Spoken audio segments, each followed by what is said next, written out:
Hi hello welcome to the series of SQL. ఈరోజు topic వచ్చేసి what is the SQL. So what is SQL, అసలు SQL ఏంటి, SQL ఎందుకోసం use చేస్తాము అంటే దీనికంటే ముందుగా మనం లాస్ట్ వీడియోలో మాట్లాడుకున్న డిబిఎంఎస్ గురించి ఒకసారి మాట్లాడుకుందాము. Managing the database management means, so managing means storing permanently and retrieving efficiently. Storing permanently means మనం కలెక్ట్ చేసి పెట్టుకున్న డేటా మొత్తాన్ని మనం ఒక చోట స్టోర్ చేసుకుంటాం కదా డేటాబేస్లో, దాన్ని స్టోరింగ్ అంటాము. రిట్రీవింగ్ మీన్స్ మనకి ఎప్పుడు అవసరమైతే అప్పుడు ఆ డేటాని ఓపెన్ చేసుకొని మనం చూసుకోగలిగితే, ఆ డేటా మనకి అవసరం ఉన్నప్పుడు హెల్ప్ అవుతే మళ్ళీ ఓపెన్ చేసినప్పుడు దాన్ని మనం రిట్రీవింగ్ ఎఫిషియెంట్లీ అంటాము.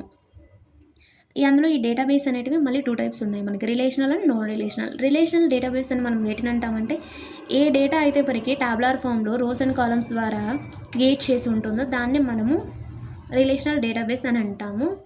And non relational database means దానికంటే ఒక టేబులర్ ఫామ్ ఉండదు. అందులో అది ఖచ్చితంగా డాక్యుమెంట్ ఫామ్‌లో అయి ఉంటుంది. డాక్యుమెంట్ ఫామ్ మీన్స్ కోడ్ ట్రూప్ కీ వాల్యూ పెయిర్స్ లాగా ఉంటుంది. సో దాన్ని మనం నాన్ రిలేషనల్ డేటాబేస్ అని అంటాము. సో ఈ డేటాబేసెస్‌లో అని అండ్ ఆల్సో గ్రాఫికల్‌గా కూడా మనము డేటాబేస్‌ని స్టోర్ చేసుకోవచ్చు. సో ఇలా డేటాని స్టోర్ చేసుకుంటున్నాం కదా, సో వీటిని పర్మనెంట్‌గా స్టోర్ చేసుకోవాలి. ఐ మీన్ మనము మన బ్రెయిన్‌లోనూ ఎక్కువ రోజులు స్టోర్ చేసుకోలేము. అలానే సమ్ రికార్డ్స్ కానీ, బుక్స్ కానీ ఎక్కడ మనం స్టోర్ చేసుకున్నా సరే లాస్ అయ్యే ఛాన్సెస్ ఉన్నాయి. సో వీటినన్నిటిని ఓవర్‌కమ్ చేయడానికి మనకొచ్చింది DBMS, database management software. Software means it is a tool which is used to store the data permanently. So ఈ RDBMS నుంచి మనము డేటాను పర్మనెంట్‌గా స్టోర్ చేసుకొని, అందులో ఈ RDBMSలో కూడా ఐ మీన్ డేటాబేస్ మేనేజ్మెంట్ సాఫ్ట్‌వేర్‌లో కూడా మళ్ళీ 2 types, relational database management software and non relational database management software. So ఈ డేటాబేస్ మేనేజ్మెంట్ సాఫ్ట్‌వేర్‌లో రిలేషనల్ ఉంది, నాన్ రిలేషనల్ ఉంది. నాన్ రిలేషనల్ డేటాబేస్‌ని మనము సింపుల్‌గా నోసీక్వెల్ అంటాము, లేకపోతే NoSQL అంటాము.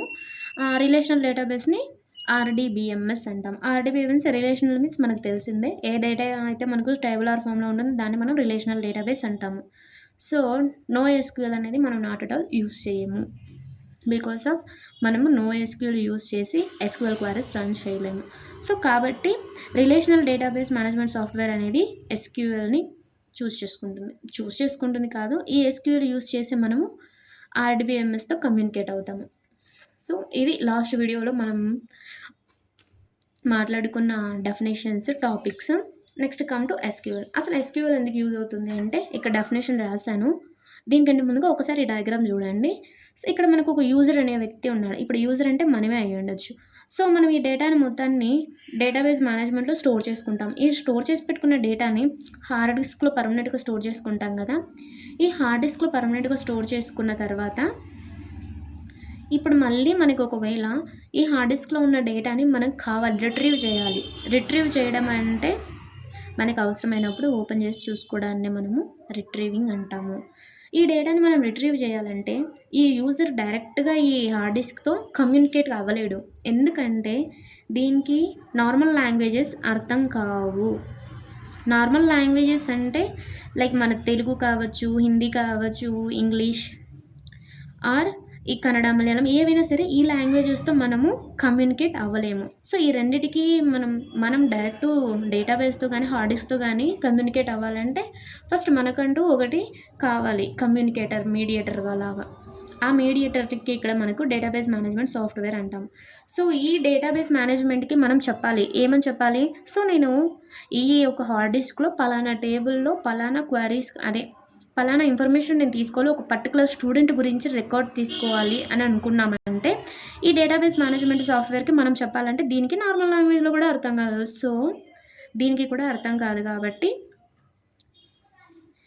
ఎస్క్యూఎల్ క్వెరీ లాంగ్వేజ్ అనేది మనము ఈ డేటాబేస్ మేనేజ్మెంట్ సాఫ్ట్‌వేర్‌కి దీనికి రెండిటికి కమ్యూనికేట్ అవ్వడం కోసం ఎస్క్యూఎల్ అంటే, ఈ డేటాబేస్ మేనేజ్మెంట్ సాఫ్ట్‌వేర్‌లో మనం ఈ ఎస్క్యూఎల్ క్వెరీస్ ద్వారా మనము ఏం కావాలి, మనం ఏ ఇన్ఫర్మేషన్‌ని ఫెచ్ చేసుకోవాలనుకుంటున్నాం అనేటివి రాస్తాము.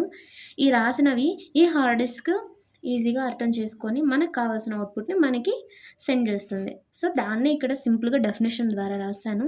SQL is a structured query language which is used to communicate with relational database management software to manage RDBMS. ఇదే ఆర్డీబీఎంఎస్. సో, దీంట్లో ఉన్న డేటాని ఇక్కడ మనం స్టోర్ చేస్తున్నాం కదా పర్మనెంట్‌గా. సో, ఇక్కడ కావాల్సిన డేటాని మనము రిట్రీవ్ చేసుకోవాలంటే కమ్యూనికేట్ కావడానికి మనకి ఒక మీడియేటర్ లాగా ఎస్‌క్యూఎల్ అనేది అవసరము. ఆ ఎస్‌క్యూఎల్ యూజ్ చేసుకొని మనము డేటాని అప్డేట్ చేయడం కానీ, డిలీట్ చేయడం కానీ, లేకపోతే రిట్రీవ్ చేసుకోవడం అనే ప్రాసెస్ అంతా జరుగుతుంది. సో, ఇది very short and clean simple video for what is SQL. అసలు ఎస్‌క్యూఎల్ ఎందుకోసం యూజ్ చేస్తున్నారని. సో, ఈ వీడియోలో managing the database management software గురించి ఒకసారి సింపుల్ ఎక్స్‌ప్లనేషన్ అండ్ ఓవర్‌వ్యూ అయిపోయింది. అసలు ఈ ఎస్‌క్యూఎల్ ఎందుకోసం యూజ్ చేస్తున్నాం అనే దానికి కూడా మనకి క్లారిటీ వచ్చింది. సో, ఈ సింపుల్ వీడియో మీకు నచ్చినట్టయితే సబ్స్క్రైబ్ చేసుకొని లైక్ చేయండి. నెక్స్ట్ వీడియోలో MySQLకి సంబంధించిన ఎస్‌క్యూఎల్ క్వెరీస్ రాయడానికి సాఫ్ట్‌వేర్ ఇన్‌స్టాల్ ఎలా చేసుకోవాలనే ప్రాసెస్ గురించి అప్లోడ్ చేస్తాను. Thank you for watching this video. If you have any doubts comment సెక్షన్‌లో కామెంట్ చేయండి. లాస్ట్ వీడియోకి ఈ ఎస్‌క్యూఎల్‌కి సంబంధించినవి ఎంసీక్యూసీ బిట్స్ ద్వారా మీకు లింక్లో డిస్క్రిప్షన్ ఇస్తాను. ఒకవేళ ఎవరైనా ఇంట్రెస్ట్ ఉండి ప్రాక్టీస్ చేసుకోవాలనుకుంటే బాగా మంచి మంచి బిట్స్ అనేటివి నేను కలెక్ట్ చేసి అక్కడ ఒకటి క్రియేట్ చేసి పెట్టాను. ఆ చేసిన బిట్స్ని మీరు ప్రాక్టీస్ చేసినట్టయితే సో మీకు చాలా సింపుల్ అండ్ ఈజీగా కూడా ఉంటుంది. ఎవరైనా ఆ బిట్ని ప్రాక్టీస్ చేసుకోవాలంటే లింక్లో డిస్క్రిప్షన్ ఇస్తాను.